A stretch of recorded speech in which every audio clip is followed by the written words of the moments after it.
Hi everyone, good morning. So ayan, meron akong ginagawa ngayong gown. So ayan siya. Nailagay ko na siya. Ngayon, i-ano ko, bakit ako sa inyo yung paglalagay sa likod. So iyan na yung, ito na siya ang kinalabasan niya. So paano magporma niyan? So ganito yan. Tatahin mo muna yung kanyang lining. Tapos lagyan mo siya ng pinapansyang fabric na cotton na pandikit siya. Hindi siya yung pilon na ito yung pilon na damit. Tela siya na meron yung pandikit. Tapos lalagyan mo siya ng bone. So ayan siya. Ito yung sa likod. So ito yung harap ha. So ito yung, para makita nyo, ito yung finish. So ito naman tayo dito sa likod.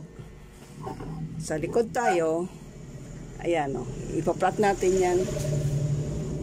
Ipa-plot natin yan.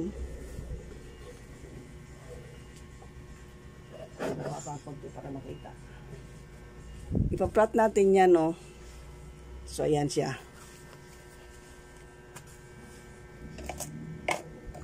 And then, ipin natin yan. So, pagka nakikita nyo, pasadahan nyo yung kanyang mga may marka na yan. So, ayan.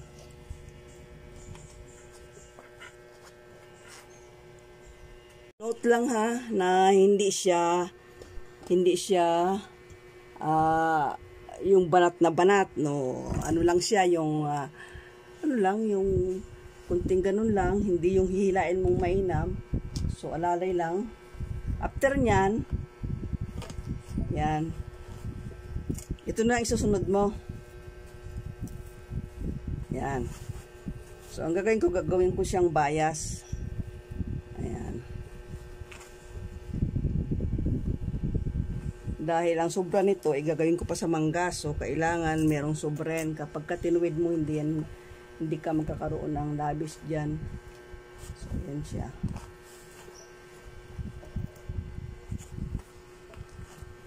Basta para makita nyo yung paano paggagawa ng bias, ito dapat yan o. Ayan, nakaganyan yan. Ayan. Ayan.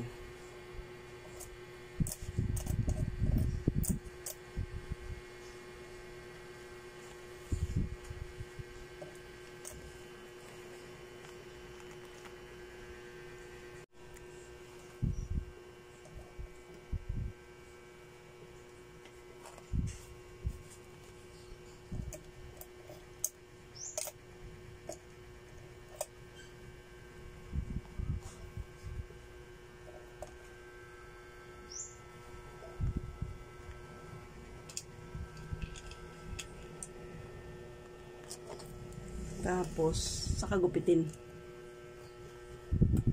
Ikalagay mo natin ito.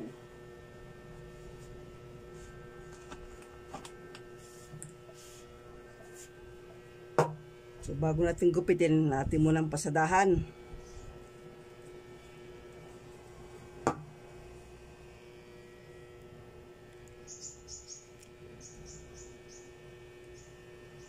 Tips yan.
So ayan, nailagay na natin, no? Naitahi na. So saka mo siya gupitin. Ayan, gupitin natin.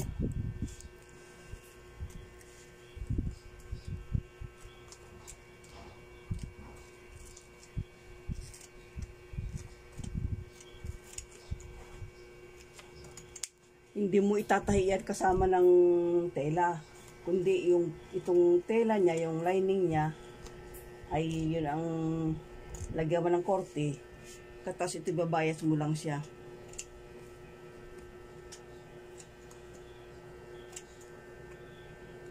Hindi ko kasi panggupit yung isa kong gunting eh, kasi na sequence ito, madaling mapurol. Ayan. Ayan. O, ayan. Nabuo na yung likod, no? So, ang ating pangalawang gagawin, after nyan, ay ilalagay na natin yung tool na meron siyang decoration. So, ito yung tela, no?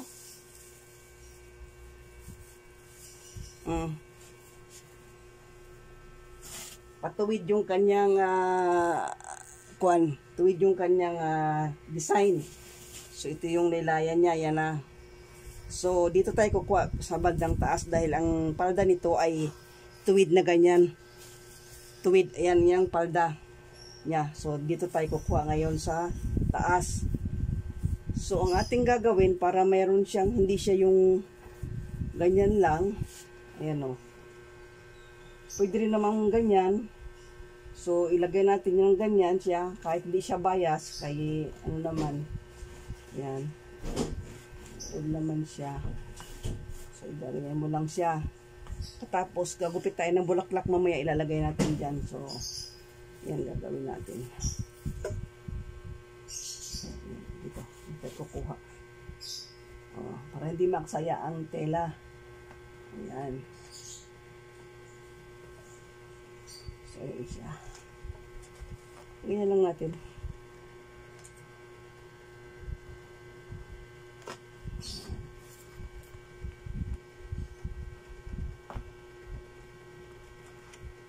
Ayan siya.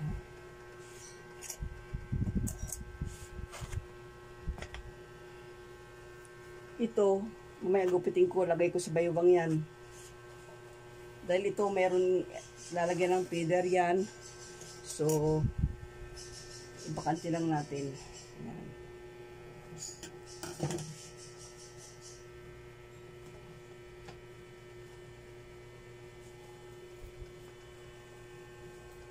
Medyo konting unbiased lang siya. Ayan.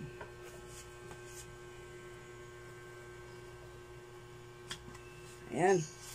Saka natin ulit tahiin. Paikot. Pag natay, saka natin gupitin. Ganun lang ang kadali, no? Ang medyo mahirap lang dyan yung sa lining dahil ipaplansya mo siya.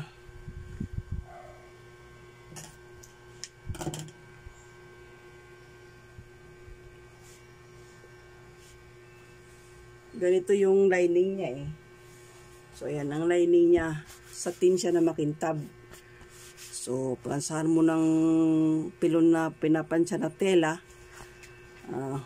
Sakong mo siya igaganyan. Diyan mo ilalagay yung glitters na yan. And then, yung tool. Yung pinaka, so tatlong patong, 1, 2, 3. So, yung lining, itong glitters katas itong tool. So, may lining pa sa loob na Gina's Rex. So, apat siya. Apat na patong. Kaya, mahal ang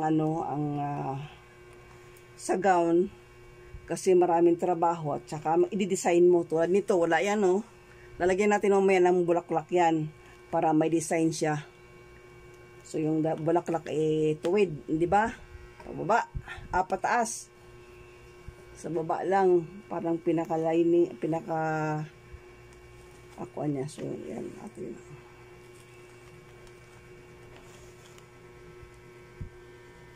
Pagka natahi na yan, gupitin na natin. So, yan. Dito tayo mag-umpisa ng gupit.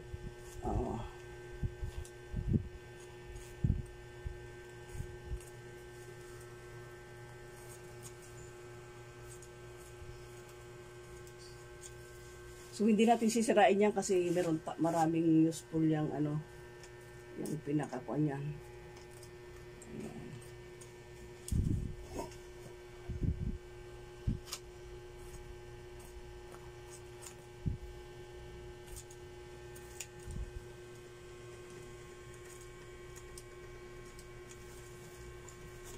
Oh, ayan na siya. Ayan na, o, diba? Next natin gagawin, ayan. Saan natin ilagay yan? Sige pa. Yeah. Ito yung sa may kilikili yan, no? Armhole yan. Ito yung ano, dahil of shoulder ito, so kaya ganyan siya. So, after nyan, buong tela yan. So, kukuha ka ng pang-dekorasyon yan sa likod. Tignan natin kung makakuha tayo ng pang-dekorasyon ng hindi masira ang tela. So, dito tayo kukuha. So, ayan. Pag ganito. Kasi pag ganun siya yung ano doon, pag ganun. So, dapat pag ganun din ang kanyang, ano. So, igagayan natin itong bulaklak na isa. Diba? Ayan. Hanap tayo ng, hindi mapuputol yung to.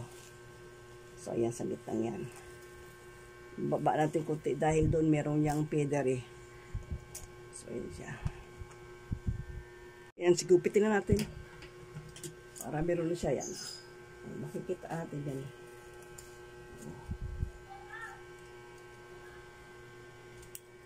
Para lang may dekorasyon siya.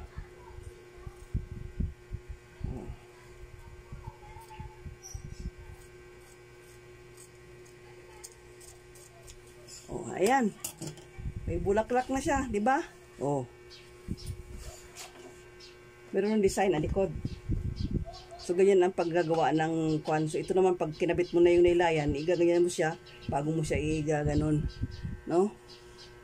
So, hanggang dito na lang yung aking pagtuturo, no? Ano sa inyo, mga tips kung paano paglalagay ng, paglalapat ng back body sa mannequin na lalagyan mo siya ng dekorasyon. Kung ilang patong yan. So, ganyan po ang paggagawa. Nandito na lang. Bye for now. God bless everyone. Have a good day.